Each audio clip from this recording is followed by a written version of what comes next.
Good morning, guys. So here we are. Got just a couple more. Okay, these are dry. A couple more pieces, sorry about that, that had to be painted for Monsieur Pierre Cardin. So we'll get these together. We're just kind of doing the nickel and dime stuff today because it's coming up on the holiday and I leave to go to see family for a couple of days I haven't seen in a very long time. These came out so nice.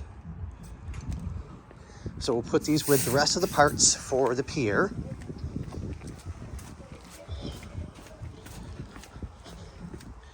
Here we go. God, I mean, everything just looks so much nicer. Clean, taken care of. Yeah. This is gonna, I think, this will be my second Pride and Joy project. Okay, so those are done. So that's taken care of. We've got everything wrapped and covered. We got the new gasket for the EGR valve, so I can get that taken care of. I don't think, oh no, we're still doing the nuts and bolts. We'll get the nuts and bolts all taken care of.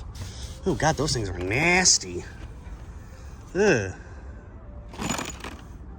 So we'll get these all scrubbed up, cleaned, degreased, and get each one done. Get those painted like they're supposed to be. And I think at that point, we'll be close to putting everything back together again and start being able to physically drive the Pierre. God, that'd be so nice. We've only heard the engine run crappy. Oh, I can't wait. I can't wait, guys. It's getting there. I promise, it's getting there. But God, that looks so nice, and it's gonna look so much nice in there. All right, well, on that note, before Bobby, whatever, is gonna start yelling at me to get more things done. So let me get back to work here, guys. All right, love y'all.